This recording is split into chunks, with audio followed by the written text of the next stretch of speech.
So, hello guys, what's up? It's me again, si Mima Alicia nyo at nagbabalik ulit para sa ating panibagong video. So, ngayon nga po guys, talakayin natin itong ginawang pagsisinungaling ni Senator Bato de la Rosa na kung saan yung mainstream media abay tinirada niya na sinabihan niya pa nga 'di ba na sinungaling po, mali daw po ang ibinalita ng mainstream media. So ngayon nga po guys, kaya po natin to natalakay kasi nga yung recent vlog ko, madami po ang nag-comment. Saang part daw po nagsinungaling itong si Senator Bato de la Rosa. So siguro guys, hindi pa ata sila updated sa ginawang pagsisinungaling ni Senator Bato de la Rosa. So ngayon guys, himay-himayin natin ang topic na iyon. So nung March 20 po kasi guys, sinabi ni Senator Bato de la Rosa sa mainstream media, kasi nagpa-press con siya, 'di ba? Sabi niya, kung gusto niya, ako ang mag-security kay Kibuloy. Kahit na one-man security ako, haharangin ko lahat ng may threat sa buhay niya. So, yung kanyang na yan, binitawang statement, akala niya kasi normal lang. 'Di ba? Kasi nga, paglalahad niya pa na nagmamagandang loob lang naman daw po siya. Abay, ang nangyari na pasama daw po.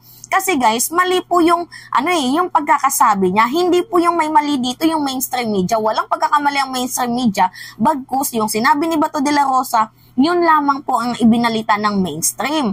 Ang mali dito kay Bato de la Rosa, hindi niya masyadong pinag-isipan ang kanyang sinabi, missing context ba na 'di ba pwede niya namang sabihin na dahil nga may takot, dahil takot itong si Kibuloy sa kanyang seguridad sa buhay, maaaring pwede muna akong mag-bodyguard sa kanya pansamantala para nang hindi siya matakot nang mapa-attend dito sa Senado.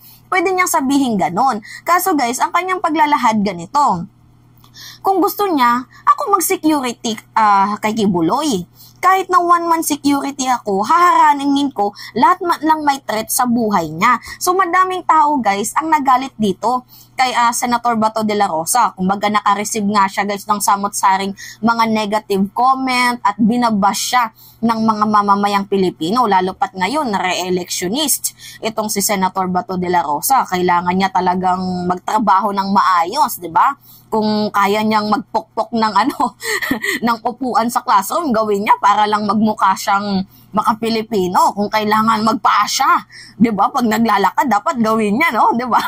'Di ba mga traditional na mga politiko, no, para para mapaakit ang mamamayang Pilipino na ay nagpaa, makatao 'to, ganyan-ganyan, 'di ba? So ngayon nga, guys, 'di ba re-electionist itong si Senator Bato de la Rosa? Abay, re-electionist ka na nga, gagawa ka pa ng katarantaduhan, paano ka makakakuha ng boto niyan?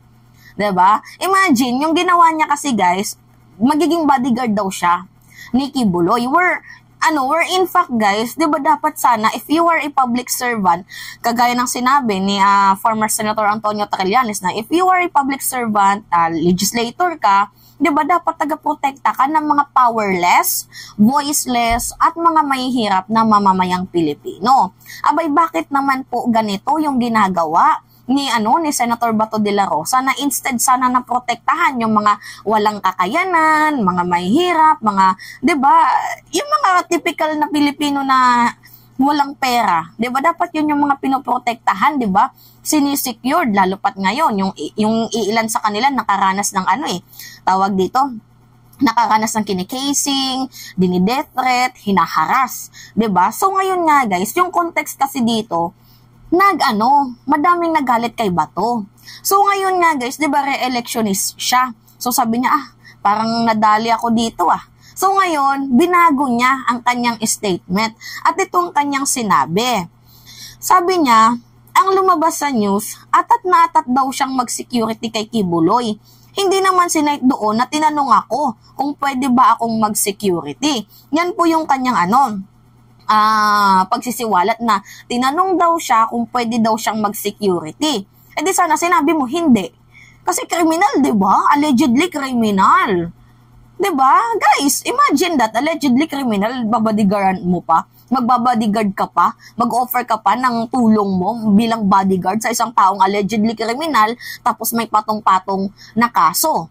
'Diba? Kaloka. So, mas accept sana kung yung iba-bodyguard mo, yung mga walang pera, mga walang kakayahan, 'di ba ganyan? Kaso ang sabi niya, ay, hindi naman kasi sinabi ng mainstream media na tinanong ako eh. Malamang sinagot ko. Yan yung sabi ni Bato de la Rosa. Kaya nga sabi niya, kaya tamad na akong magpa-interview sa inyo. Tamad na akong sumagot dahil binabaliktad nyo yung sinabi ko. Parang ganun yung sinasabi niya. Where in fact, wala naman pong binaliktad. Because yung kanyang sinabi, isinite lang doon ng mainstream media. Tsaka hindi lang naman po isang mainstream media ang nagbalita. Napakadami pa. So yan po guys yung tinutukoy ko na itong si Senator Bato de la Rosa ay nagsinungaling.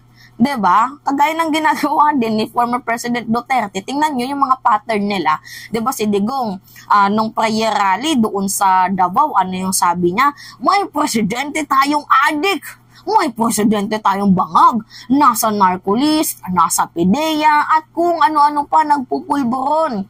Yan po yung sabi ni former President Rodrigo Roa Duterte. Pero yung doon sa prayer rally naman sa Cebu, ang sabi niya, si Bongbong buutan. Which is, bilang Bisaya, naintindihan ko naman, buutan means mabait. Walang hambog sa katawan, hindi daw mayabang. So, tapos kinabukasan, 'di ba, after ng prayer rally, nagpa-media conference si former President Duterte. Ano yung sabi niya? Wala daw siyang sinabing adik.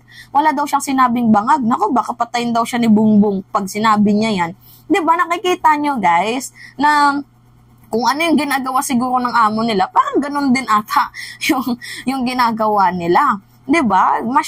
Kahit kitang-kita naman. 'Di ba, alam nyo naman guys, na sinabi niya, may presidente tayong adik, may presidente tayong bangag. 'Di ba, kahit kitang-kita naman, capture ng mainstream media. Tapos, magsisinungaling pa. 'Di ba? Nakakaloka guys. Nabidyohan ng mainstream media lahat ng sinabi niya, tapos sasabihin niya na wala.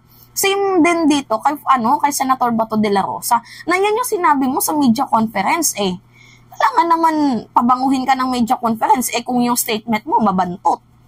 'Di ba? So yan po guys yung tinutukoy ko na pagsisinungaling ni Senator Bato de la Rosa. Dapat aminin niya na lang na mali siya. Na sabi niya, sorry, out of context ata yung nasabi ko. Hindi yung magsisisi ka pa sa iba. Kasi nga, nagkaroon siya ng sandabakbak na negative comment. Imbis na i-accept niya na lang yung kanyang pagkakamali, ang ginawa niya, naghanap siya ng masisisi, which is maling-mali. 'Di ba? Hindi mo pwedeng dagdagan ng mali ang isa pang pagkakamali. So, pag nagkamali ka, aminin mo na lang. 'Di ba? Napasensya na, mali ako, ganito po talaga yung ibig kong sabihin. Hindi yung aatakihin mo pa ang mainstream media. So, ano yung ginawa sa'yo? Inatake ka din ng mainstream media. 'Di ba? Yung sinabi mo na mga sinungaling ang mainstream media, binalita din nila yan. So, ano yung nangyari? Mas lalo kang napasama. 'Di ba? Yan po guys yung tinutukoy ko. So that, sa mga mamamayang Pilipino dyan na nakikinig sa akin, hoping sana kayo, matauhan na kayo, 'di ba? Tapos na po yung mga kupong-kupong na panahon na kung saan kumain ka lang sa baso, senador ka na. Uminom ka lang sa plato, senador ka na. Tapos na guys yung panahon ng pagiging kargador. Tapos na guys yung mga panahong 'yon.